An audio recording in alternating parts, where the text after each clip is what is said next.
Hello friends, स्वागत है एक और नए वीडियो में। दोस्तों, आज हम पढ़ने वाले हैं मानव का पाचन तंत्र के बारे में। इससे पहले के वीडियो में हम लोग पढ़े थे कि हमारा जो जीवन का मूलभूत और संरचनात्मक इकाई है कोशिका, the basic structural and functional unit of life, हम लोग का है सेल।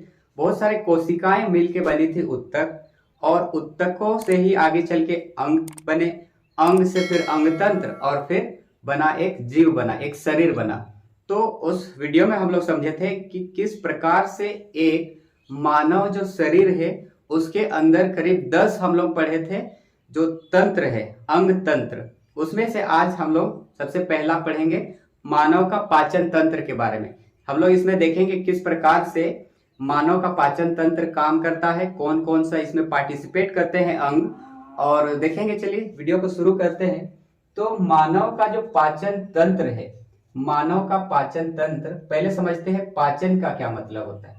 तो पाचन का मतलब होता है कि ठोस, जटिल या बड़े बड़े जो अघुलनशील भोजन है, मैंने बोला कि ठोस, जटिल, बड़े बड़े अघुलनशील भोजन के जो अणु है उनका तरल फिर सरल छोटे छोटे घुलनशील अणुओं में निम्नीकरण होती है। ठोस, क्या बोले मैंने कि पाचन क्या है, तो पाचन क्या है, ठोस, जटिल, बड़े बड़े अघुलनशील भोजन के जो अणु है उनका तरल सरल छोटे छोटे घुलनशील अणुओं में निम्नीकरण होती है। और इसमें जो पार्टिसिपेट करते हैं, इसमें स्पेशली होता है एंजाइम्स और रासायनिक क्रिया के थ्रू जो है होता है। तो एंजाइम्स और रासायनिक क्रिया के थ्रू जो है ठोस हो गए, जटिल, ये बड़े बड़े जो अघुलनशील भोजन के अणु है उसको छोटे छोटे घुलनशील अणुओं में निम्नीकरण होता है। इसी को बोला जाता है पाचन। और इसमें जो जो पार्टिसिपेट करते हैं और एक तंत्र का निर्माण करते हैं वो कहलाता है पाचन तंत्र। तो पाचन तंत्र के बारे में हम लोग समझते हैं। ये जो पाचन तंत्र है ये एक फिजियोकेमिकल प्रोसेस है। पाचन जो है, पाचन क्रिया, ये क्या है बोलने से याद रखिएगा, फिजियोकेमिकल प्रोसेस है। फिजियोकेमिकल प्रोसेस है, इसका मतलब होता है इसमें फिजिकली भी और केमिकली भी दोनों रूप से जो है ये पाचन क्रिया जो है आगे चल के होती है। फिजिकल और केमिकल, फिजियोकेमिकल प्रोसेस होता है। मैंने बोला पाचन के बारे में। तो पाचन हम लोग किसका करते हैं, कोई भी चीज हम लोग खाते हैं, कोई भी भोज्य पदार्थ खाते हैं, तो वो जो हम लोग खाते हैं उसमें मेनली पाया क्या जाता है, तो याद रखिएगा हम लोग पाचन किसका करते हैं बोलने से याद रखिएगा, कार्बोहाइड्रेट, प्रोटीन और वसा, फैट। कार्बोहाइड्रेट, प्रोटीन और वसा, इनका हम लोग पाचन करते हैं। जबकि हम लोग किसका नहीं करते हैं, तो याद रखिएगा जल हो गया, खनिज हो गया, खनिज हो गया, या फिर हम बोल सकते हैं विटामिन, जल, खनिज, विटामिन, इनका पाचन हम लोग नहीं करते हैं। जल, खनिज और विटामिन इनका हम अवशोषण करते हैं। और अवशोषण इसीलिए करते हैं क्योंकि इसके जो अणु होते हैं वो बहुत छोटे होते हैं, इतने छोटे होते हैं कि वो घुलनशील होते हैं। जबकि ऊपर वाला कार्बोहाइड्रेट, प्रोटीन और फैट, वसा, ये इसके जो अणु है वो बड़े बड़े होते हैं, अघुलनशील होते हैं। इनको छोटे छोटे रूप में जो है हम लोग आगे चल के तोड़ेंगे और उसको घुलनशील बनाते हैं। तो ये हो गया कार्बोहाइड्रेट, प्रोटीन और वसा, इनका हम लोग पाचन करते हैं। और जल, खनिज और जो विटामिन है इनका पाचन हम लोग नहीं करते हैं। तो पाचन तंत्र को हम लोग एज ए स्टूडेंट अच्छे से समझने के लिए इसको दो भाग में डिवाइड करते हैं। पाचन तंत्र को हम समझने के लिए दो तरीके से इसको पढ़ सकते हैं। एक तो है आहार नाल के थ्रू समझेंगे, और दूसरा है इसमें जो मेनली पार्टिसिपेट करते हैं ग्रंथियां, पाचक ग्रंथियां जो पचाने में हेल्प करते हैं। तो आहार नाल को समझेंगे, और पाचक जो ग्रंथि है वो कौन कौन से ग्रंथि है वो हम लोग इसमें पढ़ने वाले हैं। तो सबसे पहले समझते हैं आहार नाल के बारे में। आहार नाल आपको यहाँ से दिख रहा होगा। आहार नाल शुरू हो जाता है यहाँ से, मुख से शुरू हो जाता है, और ये जो है खत्म होता है गुदा द्वार तक। तो हम लोग आहार नाल में क्या पढ़ेंगे, आहार नाल मुख से लेकर गुदा द्वार तक का हम लोग पढ़ेंगे। मुख से लेकर हम लोग पढ़ेंगे कहाँ तक, गुदा द्वार तक हम लोग पढ़ेंगे। ये जो लंबा दिख रहा है, इसकी लंबाई की अगर हम बात करें मुख से लेकर गुदा द्वार तक, तो ये करीब 8 से 10 मीटर तक होता है। 8 मीटर से लेकर 10 मीटर तक जो है इस आहार नाल की लंबाई होती है। और अगर फीट में देखें तो ये करीब 32 फीट हो जाता है। तो ये भी इंपॉर्टेंट है, याद रखिएगा। इसको ऐसा समझिएगा, हम लोग स्टूडेंट है बोल के नहीं, हम जो है अपना शरीर के बारे में पढ़ रहे हैं, इसीलिए जो है हमको अच्छे से ध्यान देके समझना होगा कि इसमें जो है जो इम्पोर्टेंट अंग इसमें पार्टिसिपेट कर रहे हैं उनका काम क्या है वो जानेंगे। तो शुरुआत में ही मैंने बोला था कि मानव का जो पाचन तंत्र, पाचन जो है वो एक फिजियोकेमिकल प्रोसेस है। तो ये जो फिजियोकेमिकल प्रोसेस है इसका मुख्य रूप से अगर हम बात करें जो काम होता है, हम कोई भी चीज खाते हैं तो वो जो खाते हैं उससे आगे चल के ऊर्जा का निर्माण करेंगे। जो हम भोजन हम लोग खा रहे हैं, पाचन क्रिया होगा, उसके थ्रू आगे चल के जो है ऊर्जा का निर्माण होगा। हालांकि हम लोग जो पाचन वाला है इसमें सिर्फ एक काम करेंगे और वो है ग्लूकोज का निर्माण करेंगे। ग्लूकोज का फॉर्मूला याद रखिएगा, C6H12O6, ये है ग्लूकोज। तो हम लोग पाचन वाला विधि से हम लोग ग्लूकोज निकालेंगे। यहाँ पर कोई भी खाइए, कोई भी आप भोजन खाइए, उसमें या तो कार्बोहाइड्रेट होगा, प्रोटीन होगा, वसा होगा, यही होता है। और कार्बोहाइड्रेट, प्रोटीन और वसा का आप डाइजेस्ट कर दीजिए, इसका मतलब जो भी आप खाए हैं उसका डाइजेशन हो गया, उसका पाचन हो गया। तो पाचक ग्रंथि और आहार नाल वाला को आगे बढ़ाते हैं। तो आहार नाल में हम लोग देखेंगे 6 इंपॉर्टेंट अंग। सबसे पहले पढ़ेंगे मुख गुहा या फिर मुख, यहाँ देखिएगा मुख या मुख गुहा हम लोग पढ़ेंगे। फिर हम लोग पढ़ेंगे, दूसरा में है ग्रसनी, हम लोग ग्रसनी पढ़ेंगे, ग्रसनी यहाँ। तीसरा में हम लोग पढ़ेंगे ग्रास नली, ग्रास नली या ग्रसिका, ग्रास नली, ग्रास नली देखिएगा ये फूड पाइप। फिर पढ़ेंगे हम लोग आमाशय, स्टोमच, आमाशय के बारे में पढ़ेंगे। फिर हम लोग पढ़ेंगे छोटी आंत, छोटी आंत देखिएगा ये जो अंदर वाला दिख रहा है यही है छोटी आंत, छोटी आंत, स्मॉल इंटेस्टाइन। फिर आगे पढ़ेंगे हम लोग अंतिम रूप से बड़ी आंत पढ़ेंगे, ये जो बड़ा वाला दिख रहा है यही है बड़ी आंत। तो हम फिर से बता दें क्या पढ़ना है। जो आहार नाल है इसमें मुख या मुख गुहिका पढ़ना है, चित्र देख लीजिएगा, ग्रसनी, ग्रसिका या ग्रासनली, आमाशय पढ़ना है, फिर छोटी आंत और फिर बड़ी आंत। ये चीज को समझते हैं। सबसे पहले हम पढ़ते हैं मुख एवं मुख गुहिका। ये वाला पार्ट देखिएगा, मुख या मुख गुहा, मुख गुहिका। मुख गुहिका क्या है? मुख गुहिका को हम बोलते हैं बकल कैविटी, इसको बकल कैविटी बोलते हैं। आप जो ये वाला मुंह देख रहे हैं, मुंह का जो खुला वाला भाग है यही वाला है बकल कैविटी। अगर बकल कैविटी मुख गुहा की बात करें इस पार्ट का, तो देखिएगा ये मुख गुहा एक ऐसा समझिए घर जैसा है। इसका जो छत है, इसका छत देखिएगा तालु है, तालु। और उस जो हम लोग का मुख गुहा है उसका जो फर्श है, फर्श मतलब सतह जमीन वाला, तो वो है जीभ। मुख गुहा में जीभ मिल रहा है। और ये जो मुख गुहा है इसका जो दीवार की बात करें तो वो हम लोग का गाल होता है।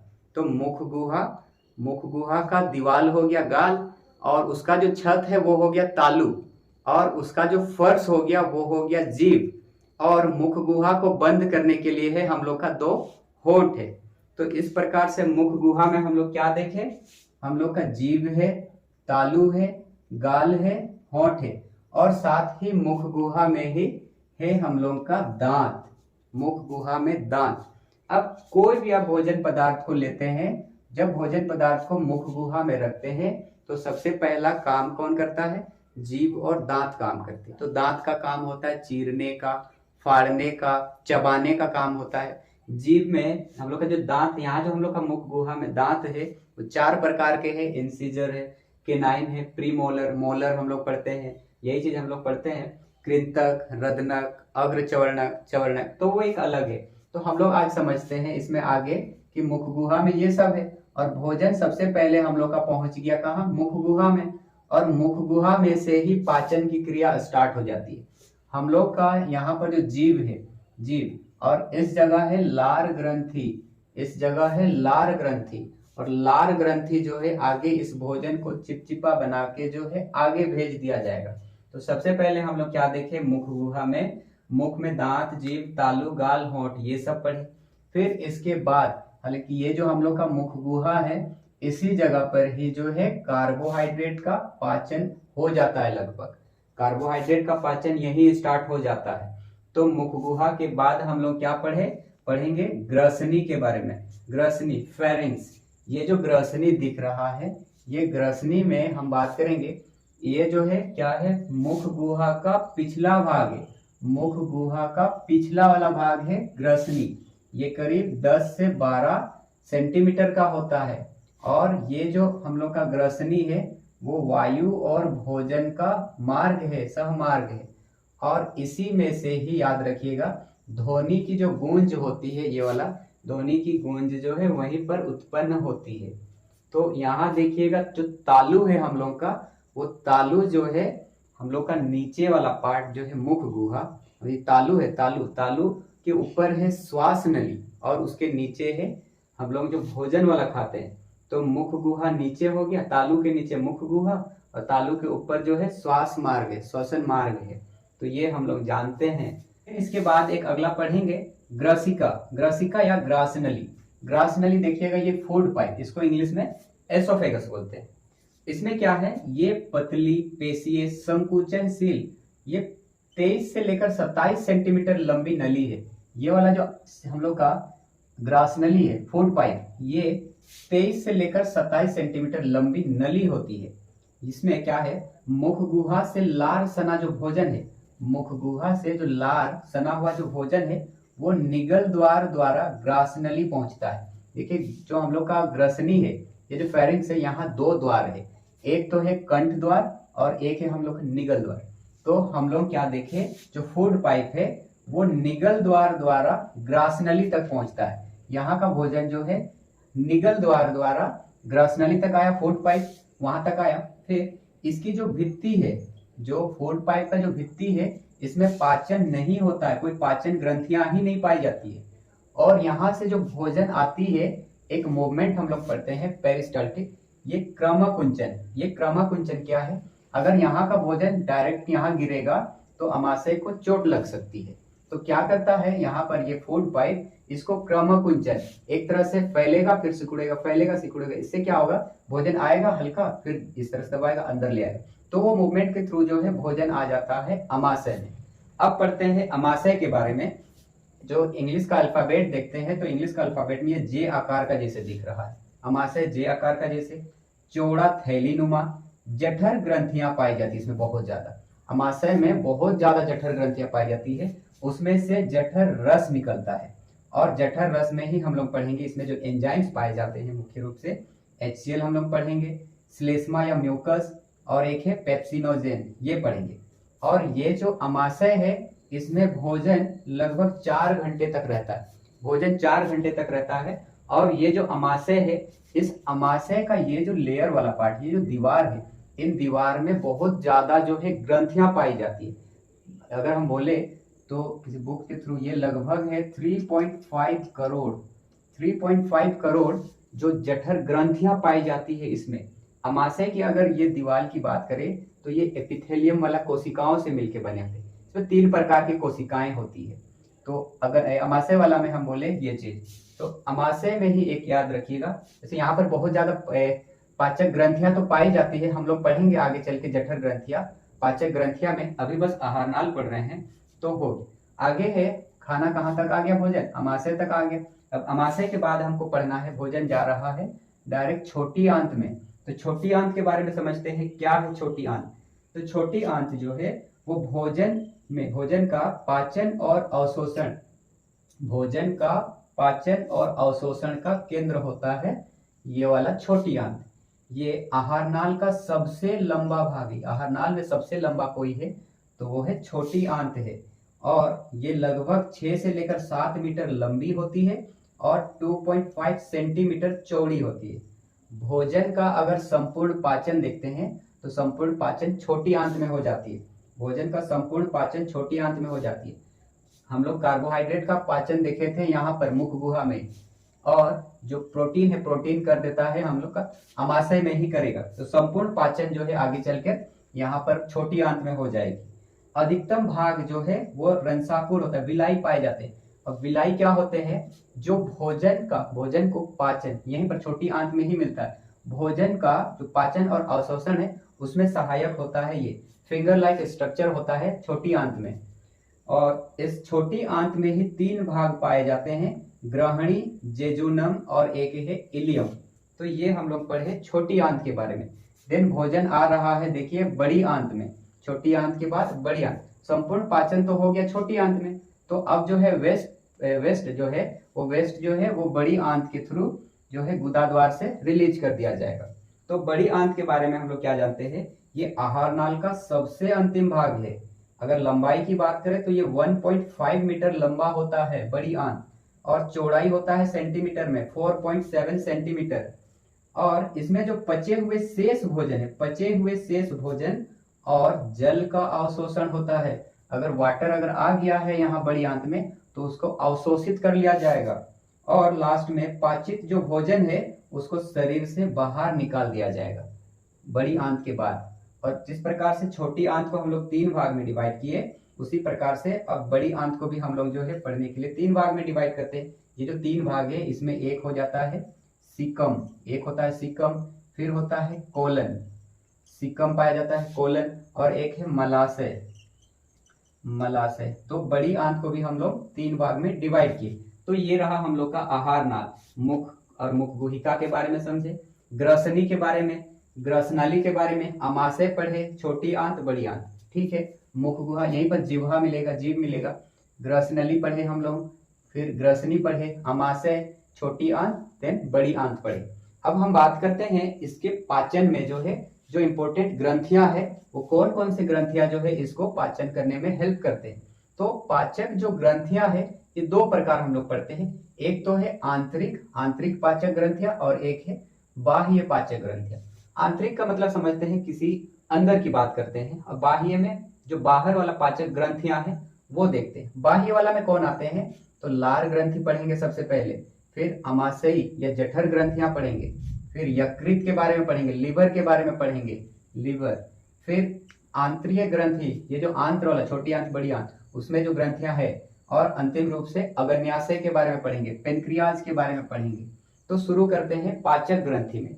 तो पाचक ग्रंथि में जो लार ग्रंथि है, लार ग्रंथि देखिए यहाँ पर है, लार ग्रंथि मनुष्य में 3 जोड़ी लार ग्रंथियां पाई जाती है, 3 जोड़ी। और प्रतिदिन एक इंसान जो है 1.5 लीटर, 1.5 लीटर जो है लार निकाल सकता है उसके अंदर से।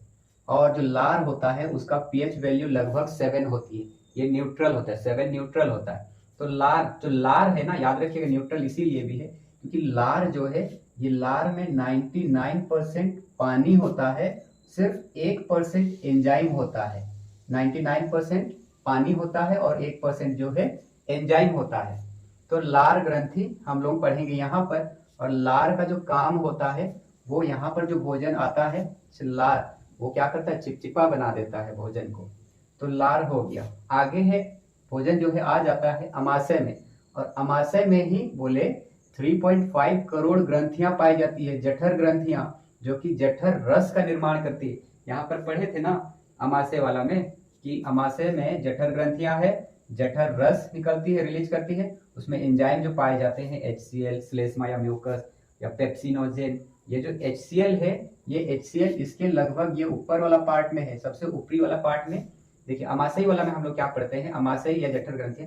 अमाशय को हम 3 भाग में डिवाइड करते हैं समझने के लिए।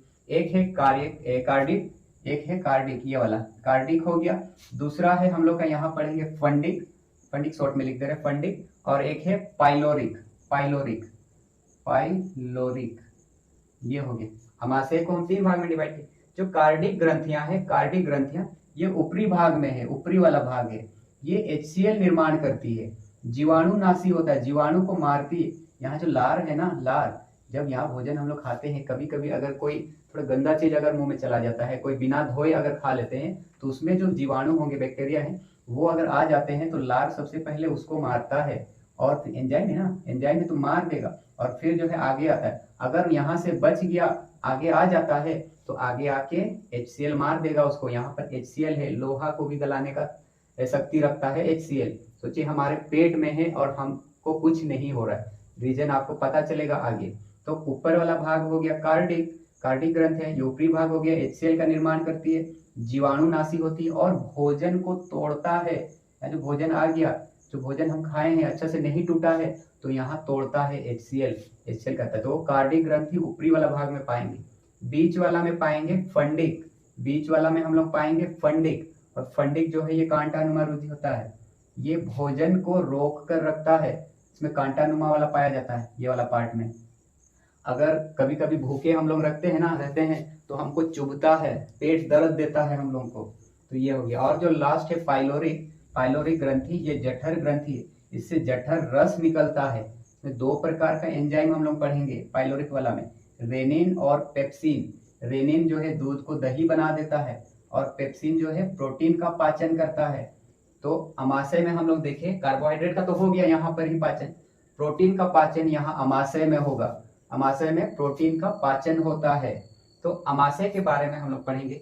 लेकिन यहाँ पर जो लार ग्रंथि है, लार जो है 3 जोड़ी लार ग्रंथि पाया जाता है। तो ये जो लार ग्रंथि 3 जोड़ी है, कौन कौन से? एक है पैरोटिड, दूसरा है सबलिंगुअल और तीसरा है सबमेंडिबुलर। तो ये जो 3 लार ग्रंथियां हैं, 3 जोड़ी लार ग्रंथि, इसमें पैरोटिड जो है ना सबसे बड़ी होती है और सांप में यही वाला जहर का काम करता है। इंसान में लार है, लार ग्रंथि, लेकिन सांप में वही जहर का काम करता है, जहरीला होता है वहां पर। तो ये जो हम लोग 3 जोड़ा लार ग्रंथि देखे, इसी लार ग्रंथि में ही एंजाइम्स है और इसमें हम लोग 4 एंजाइम्स जो है हम लोग मुख्य रूप से देखते हैं। एक है लाइसोजाइम, आगे है टाइलिन, डाइस्टेज और म्यूकस। इसमें लाइसोजाइम जो होता है वो जीवाणु को मारता है, जीवाणु को। और जो टाइलिन है, टाइलिन और डाइस्टेज है, ये क्या करता है? स्टार्च का पाचन करता है, स्टार्च का। और जो म्यूकस है, म्यूकस का काम क्या है? यहाँ मैंने बोला था कि हमारा पेट में यहाँ जो कार्डिक वाला भाग है, कार्डिक वाला ग्रंथि है, इस ग्रंथि से जो है HCl, यहाँ पर है HCl, ऊपरी भाग में HCl है। तो HCl बहुत खतरनाक है, हाइड्रोक्लोरिक अम्ल है। तो वो जो अम्ल है, वो अम्ल को यहाँ पर है और ये जो परत, ये जो दीवार है, उसको बचाता है ये म्यूकस का हेल्प से। यहाँ बोला था मैंने म्यूकस, ये म्यूकस जो हम लोग को सुरक्षित रखता है, ये वाला ये जो हम लोग का परत है, इसको हमको बचा के रखता है म्यूकस। तो ये हम लोग जानते हैं। आगे है यकृत। यकृत के बारे में हम लोग क्या जानते हैं? लिवर। ये लिवर क्या है? तो मानव शरीर का सबसे बड़ी ग्रंथि है, सबसे बड़ी ग्रंथि या और अंग। मानव शरीर का सबसे बड़ी ग्रंथि और अंग बोलने से याद रखिएगा, यकृत बोलिएगा। ये 1.5 kg का होता है, 1.5 kg का होता है। यकृत जो है कोशिकाओं से, यकृत कोशिकाओं से पित्त रस का स्रावित करता है। जो यकृत है, यकृत अपनी कोशिकाओं से पित्त रस का स्रावित करती है और ये पित्त रस जो है वो कहाँ पर जमा होती है? पित्ताशय में, ये वाला गॉल ब्लैडर। तो इसमें जो है जमा होती है पित्त रस। और इसका जो पित्त रस है, इसका काम क्या होता है पित्त रस के बारे में? तो याद रखिएगा, ये वसा का इमल्सीकरण करता है और अम्लीय को क्षारीय बना देता है। अमाशय बोलता है भोजन का पाचन हम तभी करेंगे जब ये भोजन अम्लीय होगा, और अम्लीय के लिए इसको HCl दिया जाता है, एसिडिक।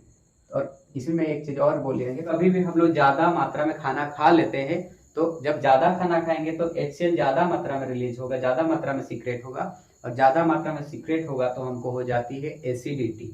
और जब एसिडिटी हो जाती है तब डॉक्टर हमको रिकमेंड करते हैं इनो लेने के लिए। और ये इनो जो है वो एसिडिक, ये बेसिक होता है, क्षारीय होता है। तो ये क्या कर देता है? इसके साथ न्यूट्रल कर देता है। ये इसको क्या करता है? अम्ल और क्षार मिलके जो है, दोनों जो है मिलके इसको न्यूट्रल कर देते हैं, उदासीनीकरण कर देते, उदासीन कर देते। और कभी कभी डकार अगर आ जाता है, इससे अगर गैस निकल जाता है तो वोमिटिंग भी हो जाती है। तो ये हम लोग पढ़े यकृत वाला में, लिवर वाला में। आंतरीय ग्रंथियां में हम पढ़ते हैं ये आंत्र वाला ग्रंथि। ये आंत्र की छोटी आंत, बड़ी आंत, इसकी जो स्पेशली छोटी आंत, इसकी जो ग्रंथियां होती है ये स्पेशली क्या करती है? अवशोषण वाला काम करती है। हम लोग आंत में पढ़े थे, ये भोजन और पाचन, ये जो है अवशोषण करती है। अग्न्याशय वाले की अगर हम बात करें तो ये यकृत के बाद दूसरी सबसे बड़ी ग्रंथि है। यकृत के बाद दूसरी सबसे बड़ी ग्रंथि है अग्न्याशय। यकृत है 1.5 kg, 1.5 kg का है, और ये जो है लगभग 60 से 90 ग्राम तक का होता है। सामान्य व्यक्ति में 60 से 90 ग्राम तक होता है। ये 12 मीटर से लेकर 15 मीटर तक लंबा होता है। जो बड़ी आंत है, हम बात कर रहे हैं अग्न्याशय के बारे में। अग्न्याशय जो है वो 12 मीटर से लेकर 12 सेंटीमीटर से 15 सेंटीमीटर लंबा, ये जे आकार का होता है, दिखता है जे आकार। और सामान्य व्यक्ति में तो हो गया 60 से लेकर 90 ग्राम तक का होता है। ये मिश्रित ग्रंथि है, ये जो है बाह्य स्रावी भाग से क्षारीय अग्न्याशयिक रस का स्रावित करती, सिक्रेट्स करती है। और ये जो मिश्रित ग्रंथि बोल रहे हैं अग्न्याशय, ये अंतःस्रावी भाग से जो है हार्मोन्स का स्रावित करती है। तो अग्न्याशय वाला रस तो स्रावित करती ही है, साथ में हार्मोन्स का भी ये सिक्रेशन करती है। हम लोग पहले भी पढ़े हुए हैं कि ये जो अग्न्याशय है, पेनक्रियाज है, एक इंसुलिन नाम का हार्मोन्स को जो है वो रिलीज करती है, और इंसुलिन की कमी से हमको जो है डायबिटीज होती है। इंसुलिन अग्न्याशय है ना, इसी से। तो इंसुलिन की कमी से डायबिटीज, मधुमेह वाला बीमारी होता है हमको। तो ये हम लोग देखे अग्न्याशय। तो इसी के साथ ही जो है हम लोग जो मानव का पाचन तंत्र जो है, इसमें समझे आहार नाल और पाचक ग्रंथियों के थ्रू। दोस्तों एक बात क्लियर होना चाहिए आपको, ये हम पढ़े हैं पाचन तंत्र वाला, और पाचन तंत्र में मेनली हम लोग किसका निर्माण किए, ग्लूकोज का। तो ग्लूकोज हो गया C6H12 और O6, ये पाचन विधि से हम ग्लूकोज का निर्माण किए।